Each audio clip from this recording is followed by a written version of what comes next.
Hello and welcome to the video. What I'm going to be doing today is taking you through some basic setup changes what you can do to the Formula Renault to find some lap time. We'll be doing the first couple of runs on the baseline to see what lap time we can get with that. Then I'll take you through some simple setup changes that you can do to get some lap time out of the car. I'll explain a little bit more around what the other settings do as well for a bit more of an advanced video down the line. But for today, I just want to keep it nice and simple.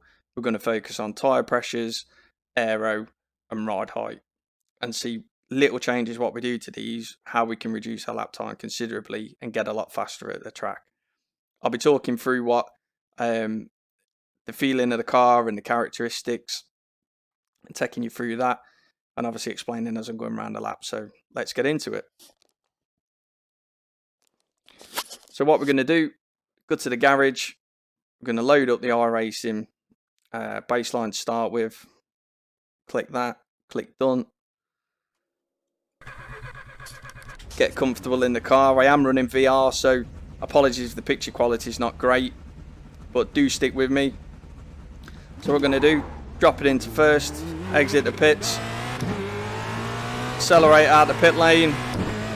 Now we're going to take it nice and easy on the first lap, As we know, the tyres on the new tyre model are extremely cold. Very, very easy to spin on your first lap out the pit, so nice and easy does it. I guarantee we will have some crashes in the video. I've already done some practice laps earlier and had quite a few big crashes.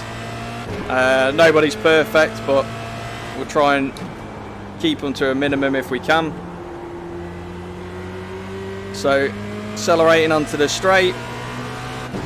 Now what you can already feel with baseline is that it's okay, it's got quite good turning, but it has got a lot of understeer that you can see through there. We're not really at speed and the front's already wanting to push on. Bumps, yeah, it's okay over bumps. It's not too harsh, not too soft. So if you've not got a lot of experience with regards racing, it would probably feel okay, but when you're a bit more experienced and you know what you want from a car, this certainly isn't what you'd be looking for. But we'll get our head down, we'll put 2 laps in, see what lap time we can do, and then we'll go make some alterations. Oh, it's a straight way into turn 1, braked a little bit late, overshot the corner. Nice and easy into turn 2.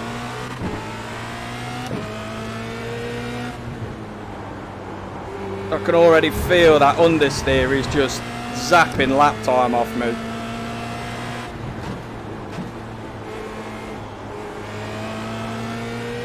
Try and get a good exit onto the straight.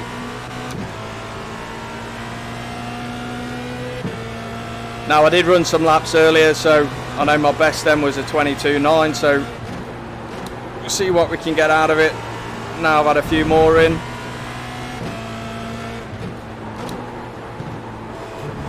Either going to do an okay lap or put it in the wall.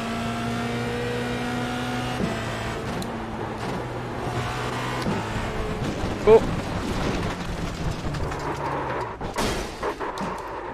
And there you are, famous last words. So back to the pits we go. Fortunately I have selected a track that's got quite a short lap, so shouldn't be too bad if we do have a few mistakes, should I say. Now I could just go and do another video and cut that out, but I think it's better to show you that actually when you are looking at car setup, you know, not everybody's perfect, not everybody's going to come out the pits, nail it every lap, go back, make a change, get the lap time straight away. You know, setup work is unfortunately a long and it can be quite stressful process to go through. What you are going to need though is telemetry analysis software to get the maximum out of it. So there are multiple out there that you can use. VRS is really good. Motec is what I use personally. There's McLaren's Atlas. I've never used that, but I've heard that it's pretty good.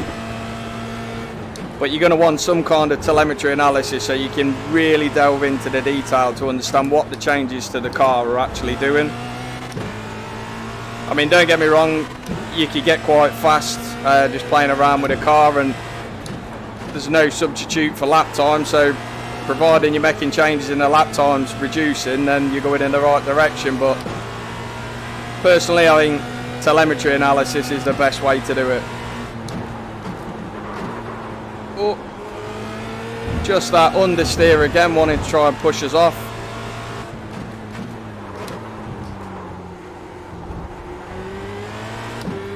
Try and pick the throttle up early.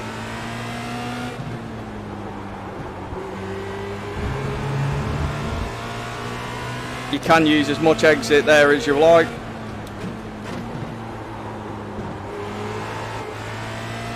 The rear's already sliding. So as I said, the baseline, it's okay, but the understeer for me personally just makes it not enjoyable. Bit better. Oh, nearly done it again.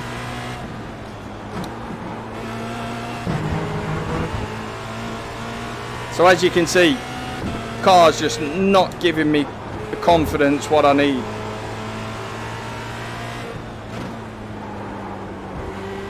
I said it's okay, but it's neither here nor there really.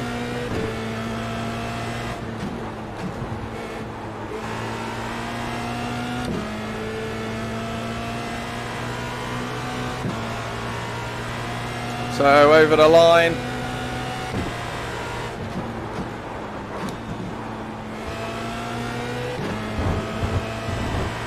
So it's a 23.6 to open up with. And we've locked the brakes again.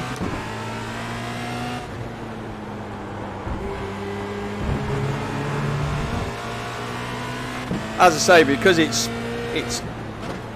not great, I'm just missing the grip that I need to get the best out of the car. Looking like a bit of a better lap though, with 0.35 up.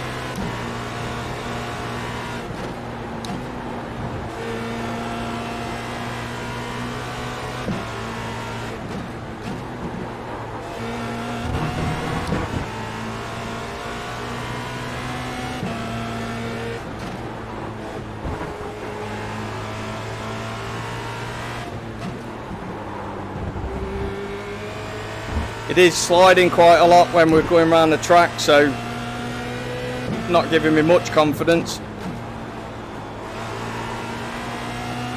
And it's pushing wide on the exit there as well. So we'll come over the line and see what we've got to start with.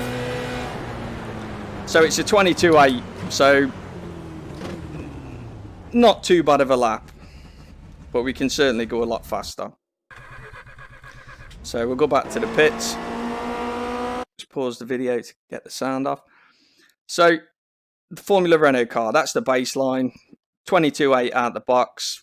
Yeah, okay-ish lap. There was a lot of bits on there what weren't really what we needed. The lockup cost us quite a bit of time. Run wide in turn one, so maybe with a few more laps and coming it down, I could get around a 22.5. But we're not going to get, you know, anywhere near a 20, should I say. So what's the first thing we're going to change? With the new tyre model, for whatever reason, running the lowest pressures is the best thing you can do.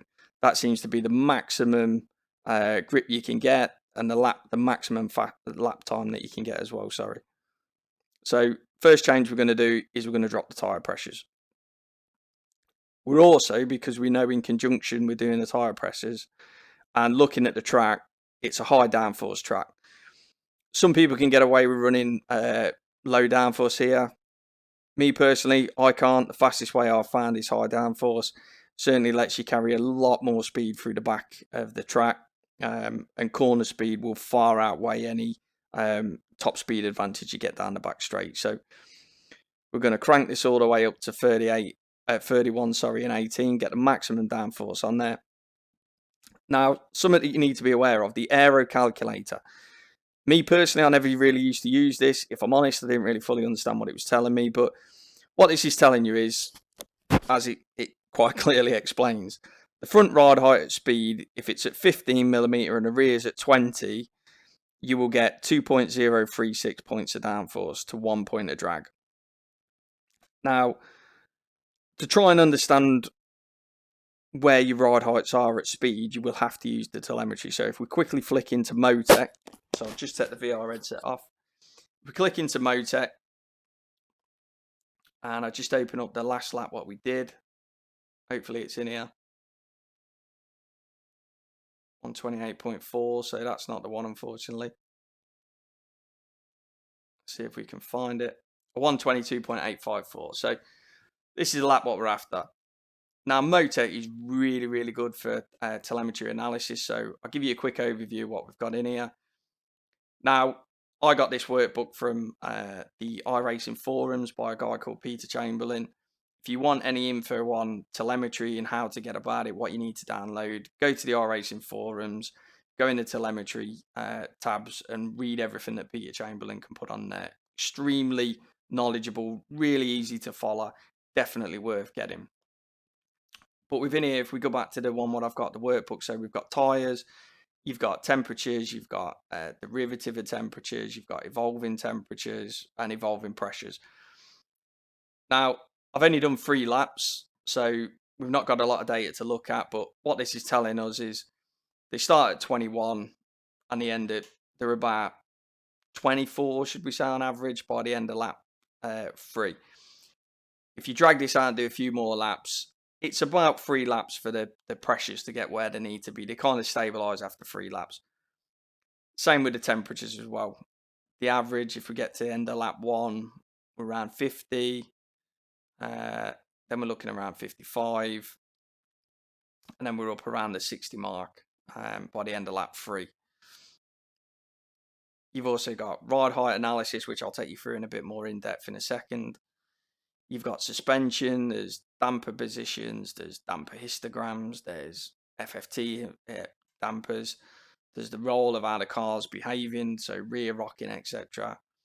Your central shock histogram, central shocks and how they're behaving as well. Now, unfortunately, some cars in our racing pull the data on everything and others don't. Formula Renault, unfortunately, is a bit tricky. You have to play around with a lot of the maths at the back to try and get the data out that you need. We've got rake we can look at as we're going through the lap. There's a rake histogram as well to tell you where we are. So we're just on a minute bit at the minute. But for example, this is telling us that the most rake or the most time the rake we're spending is around -6. So we've got -6 degrees rake on the car for around 20 seconds. Center shocks is what you can delve into, but as I say, this is a whole another level, so this gets extremely complicated. So you will have to do some reading up on it. You got suspension as well, so you've got damper positions. There's damper histograms. Now, damper histograms are probably the hardest thing I've ever had to learn. The key to it all, really, all you really need to know on damper histograms is you want these figures to be around 25% each. You've got rebound and you've got bump, you've got low and you've got high. So low is that's the best way to put it. So low is anything where the damper is moving less than 25mm. High is when it's moving more than that. So the easiest way to look at it is low is in corners and high is in bumps. So if you go over a bump and the damper or the shock, whichever you want to call it, moves really fast, quite a bit, that is high. And low is when you're turning into a corner. They are called as well slow and fast. So slow again is going into a corner, fast is when you're going over a bump. And as you can see at the telemetry at the minute, it's not really where we need to be. So if we were going to go to a full maxed out as fast as we can do, we would be looking at these figures playing around with compression and rebound and spring rates, etc. But that'll be for another video when I go a bit more in depth. You've got acceleration as well we can look at. So one thing what I put on which was really, really handy, and again, I'll save it for another video later on, but this is working out. If you can work out your maximum or your best RPM to change at, you can actually plot some graphs in here. It's called over rev. It's a formula I got off YouTube, but it will show you where you're revving higher than the maximum output of the engine. So for example, here, you can see the green is showing that I was over the revs, what gave me the maximum brake horsepower or torque from the engine. So 7,382 we got to, there was no issue, but the minute I broke through 7,400, it started to tell me that I was losing power. And you can see this in the graph below on your acceleration. So it takes a lot of time to go through this. You're looking at a lot of numbers, but in essence, what you're looking for is the acceleration will go up, and when it starts to just dip, that is the point where you want to be changing gear. You've got track throttle, rear wheel spin. So again, these are all handy bits what I can go, but a lot more in depth. There's transmission, there's gears, there's braking, which is quite handy. So you got track braking where you're actually hitting the brakes. There's braking efficiency, brake balance, scatter plots, you name it, everything's in here. Now, a good bit what is in this workbook, I must admit, is the track coasting. So again, when you're absolutely looking for the minimum improvements you can get, track coasting is probably the most powerful tool I've used off this. The red spots are where you're either not on the brake or you're not on the throttle. And as you can see at the minute, we come down the straight. So we're not on either through turn 1 slightly, through turn 2, turn 3, turn 4. So you want to minimize these red spots as much as possible. You watch a lot about racing, they will always tell you either want to be on the throttle or the brake. But getting back to what we were looking at. So ride height. We're going to select the fastest point on the track because that's where we're monitoring the ride height speed. What this is telling us at the minute, we're about 10 and go on, let's say 15. So if we go back to Iracing, so if we just drop this to 10 and 15, it's telling us that we've got 1.936 points of downforce. What we want to do is get that back up over 2. So what we're going to do now, we're going to do the changes that we said. So we're going to put the tyre pressures down to 100 kilopascals, change the aero to 31 and 18 to put the maximum downforce on.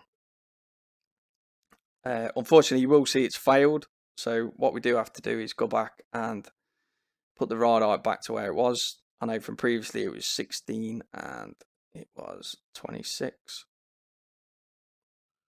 So we'll just come down one more click. And all we're going to do is we're going to go and do some laps with just altering the tyre pressure and the aero and see what gains we actually get from it.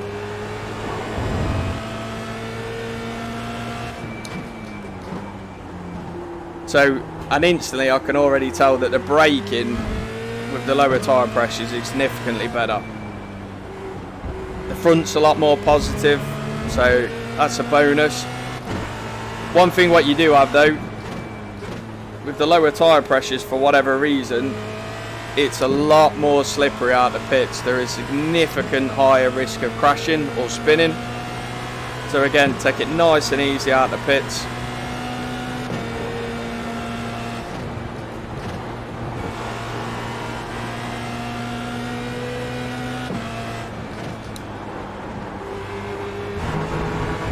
And get some temperature in them tyres.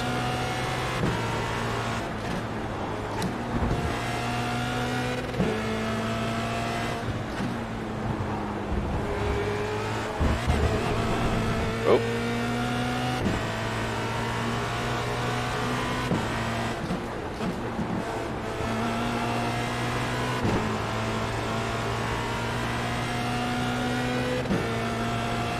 So we go for a first lap.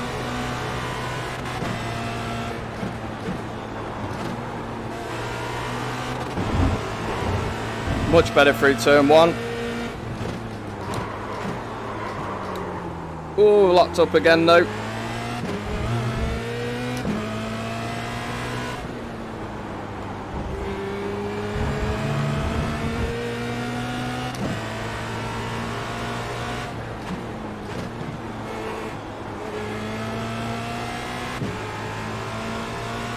Significant amount of grip extra through that corner now.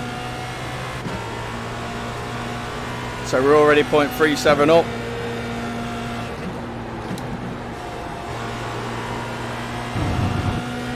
A lot better through there.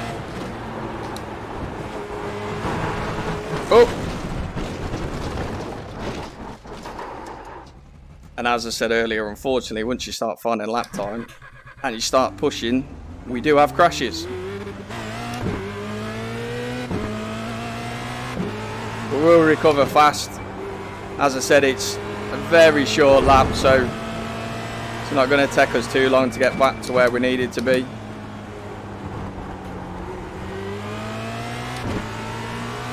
As you can see, 0.4 already through one corner, and that's just on the out lap.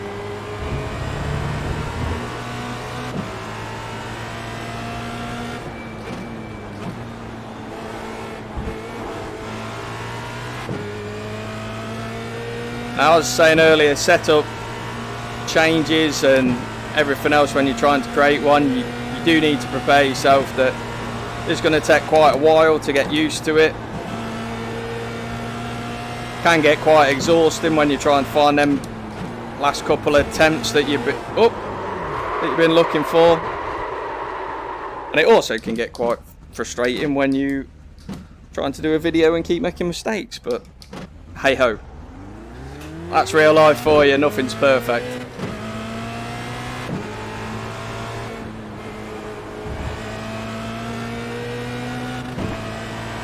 So what we'll do is we'll dial it back at 10.42 for the out lap, just to try and get a lap on the board to show you the changes.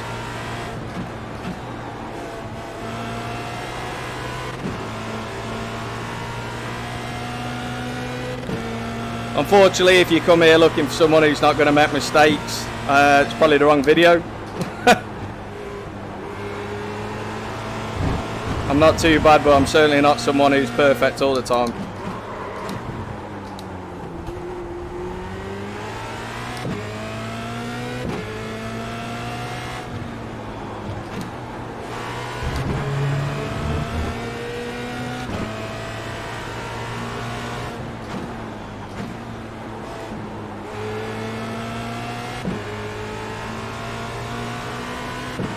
So we're already 0.63 up. A lot better exit out there than what we've got on the baseline.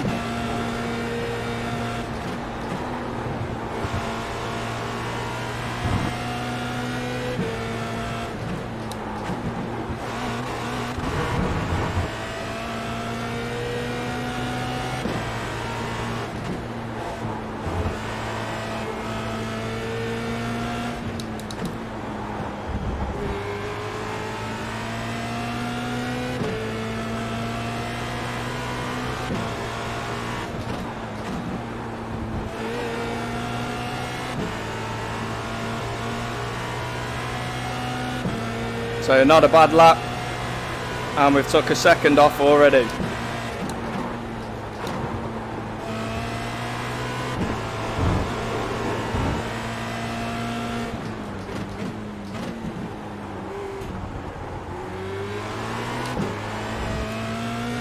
Bit of a slide on the exit. Start pushing this lap, see what we can really get.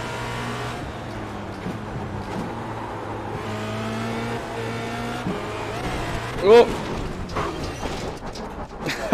Famous last words. But we're down to a 21.8 already.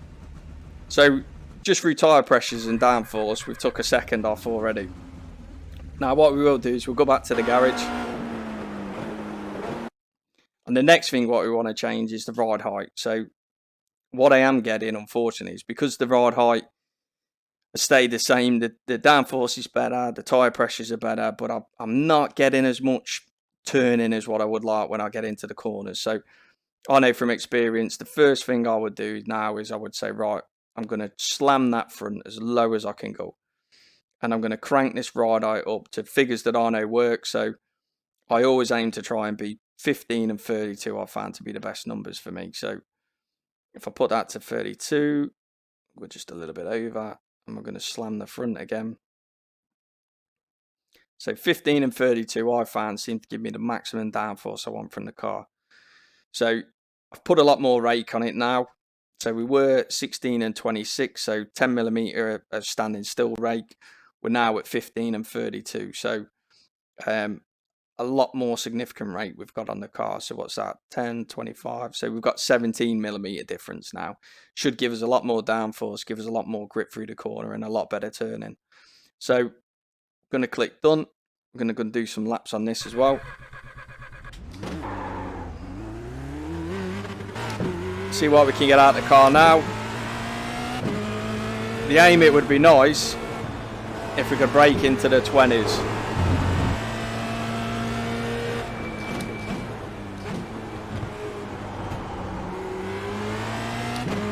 So nice grip coming out of the corner. Whoop. A lot better turning what we've got, but the rear is sliding slightly more now. We've cranked that rear up. Ooh. Definitely wants to give me a bit of a spin on the outlap, should I say. So again, nice and easy. Just warm the car up to what you want it to do.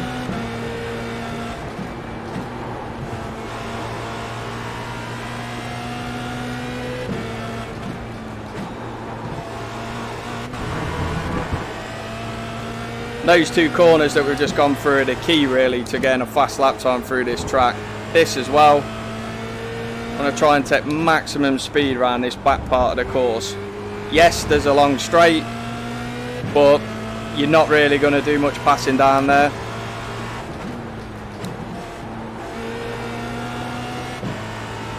Try and get a good run onto the start finish line.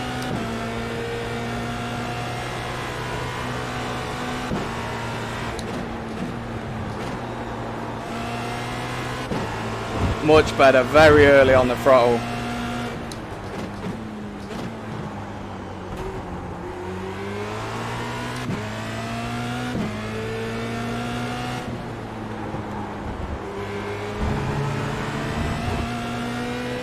Car a lot better through there.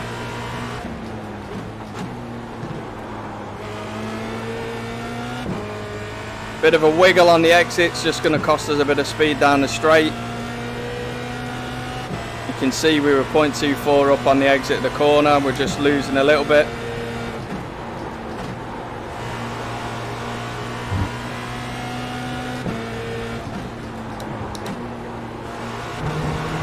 Just had to wait a little bit on the throttle.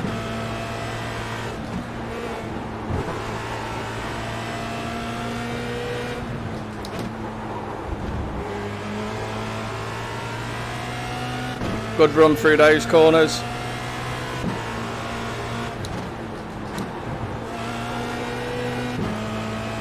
Really nice and early on the throttle out there now. The car's starting to react more and more to what we want it to do.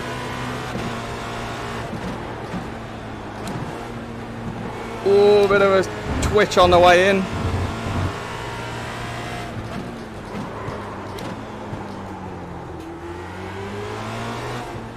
So certainly more time in the car to come, but we're already down to a 21.4.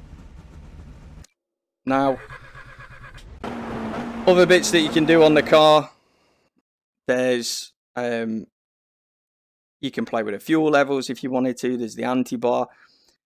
At this point, the bits I would start playing around with on the car now really would be around the camber settings to see what we've got. So a lot of the cars run quite high camber, or a lot of the setups that you see out there run quite high camber on these cars. So you could do that.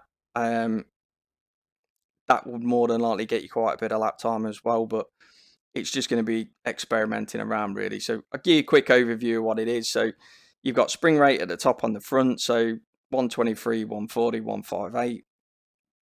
123 being the softest, 140 medium, and 158 hardest.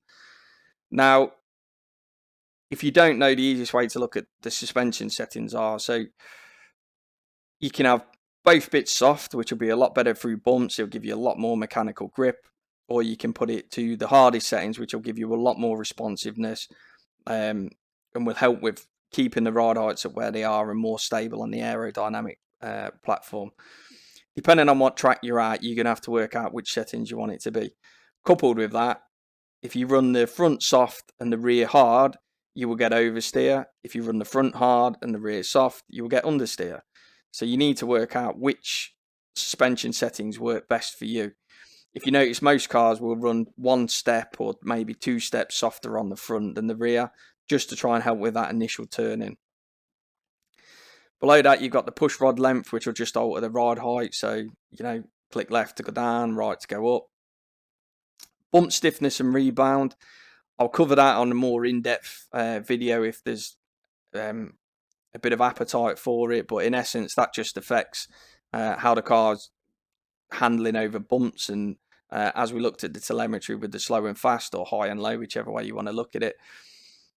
In short, what it does, more clicks to the left will make the car turn better, but at the cost of grip. More clicks to the right will make the car react faster and give you a little bit more grip. But it's definitely down to driver preference. And the compression bump and rebound, to be fair, are probably the last things you want to alter when you're really trying to fine tune the car to do what you want it to do. Below that, we've got camber and toe in. So camber, if you don't know, the more camber you run, the more grip you'll get through the corners to a degree. Again, you'd have to use the telemetry to work out what the best setting is and looking at the tyre temperatures across the tyre. Toe in, the easiest way to look at toe in is the more minus toe in you have, the better the car will react to turning in, but at cost of grip on the apex of the corner. So you may have fantastic turn in to the corner, but once you get to the apex, it will just wash wide. So again, most cars or most people are running -1 on the front, +1 on the rear, just to try and stabilize it up. Works the opposite. If you put plus toe in, you'll get more grip on the apex, but it'll be slower into the corner. Ideally, though, you want to avoid running plus toe in on the front, as it will just cost you speed down the straight. Looking onto the rear, again, you've got push rod length, what just controls the ride height. Spring rate, so going back to the suspension, softer will be better over bumps, harder will be better for reaction times. Bump and stiffness, as we discussed, I'll put that into a more in-depth video down the line, but again, playing around with these will get the car to react in different ways. Again, harder on the rear than the front will get you more oversteer. Softer on the rear than the front will get you more understeer. Fuel levels, self-explanatory, take that out, you go faster. It's quite an easy fix. The anti-roll bar, there's quite a lot of settings in here. So you've got stiff and soft. Again, playing around with this will change the car behavior. So the easiest way to look at it, stiff will give you more oversteer, soft will give you more understeer. Play around with the settings to find out which one suits you best. Or you can disconnect it totally. I'd avoid that if I'm honest. It's definitely not the setting you want. Hard preload, so the more this is up, the more preload you'll get. So again, it'll have a significant impact on the stiffness or the softness of the bar. 7th gear ratio, so you can increase that if you want, depending on what track you're at. You've got a final drive option as well. You can make taller or shorter. You only really want to play around with these, though, if I'm honest, when you get to somewhere like Monza. I don't think I've ever changed it other than racing at Monza. Diff preload, very easy one to understand. So diff is, it affects when you're on and off the throttle. So you'll have diff affecting you when you lift the throttle. It can either stabilize the car, and on exit, it will stabilize it as well. So again, it'll give you understeer or oversteer. This is just the simple terms. Lower the setting, the less differential locking you'll have. So the car will turn or get into the corner more. The higher setting you've got, you'll have more understeer and stability on the brakes. Fine tune this to whatever driving style you've got. If you're quite aggressive on turning, you'll probably want to run a little bit more diff. If you're quite soft and gentle, you could probably run a little bit less. And the diff ramp angles, again, you've got coast and drive. So coast is when you're off the throttle. Drive is when you're on the throttle. Again, it's set 65 coast and 70 drive. So you want it to be the higher number will give you more diff. So quick setting on this, what you want to do is you want to have it on 70 coast and 65 on drive, because you want a bit more locking into the corner and you want it a bit more fluid coming out. Other than that, that's it really for the settings. We've got it down to a 21.4. We could get into the 20s quite easily with a few more setting changes, but what I wanted to do really is just take you through the effects what just lowering your tyre pressures can have, changing the downforce levels, and again, play around with the downforce, drop the rear quite a bit. I think I personally don't go any lower than 16 when I'm running 31. just because that kind of works for me. You can get a bit more straight line speed, and it'll be a bit more reactive through the fast corners, but there'll be a bit less downforce, so it's quite easier to spin. And then playing around again with the ride heights. I've spent many hours playing around with this car and doing different setups. The biggest contributor to speed for me is the rake. So the difference between the front and the rear. Play around with this and it will affect the car significantly. So just remember, the bigger the gap, the more oversteer, the more the car will turn, but the less grip you will have on the rear. So if you like a car to turn really fast and slide through the corner, crank it up a little bit. If you like the car to be really planted and stable, then obviously reduce that gap. Other than that, thank you for watching the video. If you like this, please give it a like and a subscribe to the channel. Channel's only been created today, so looking to do some content if there's a first for it. If not, I won't take it no personal feelings, but I enjoy doing setups. I enjoy trying to help people with questions, what they've got. If you do have any questions, by all means, leave a comment and I'll read it and try and get back and add it to the next video. But hopefully you've enjoyed it. Hopefully I've not waffled on too much, and thank you very much for watching.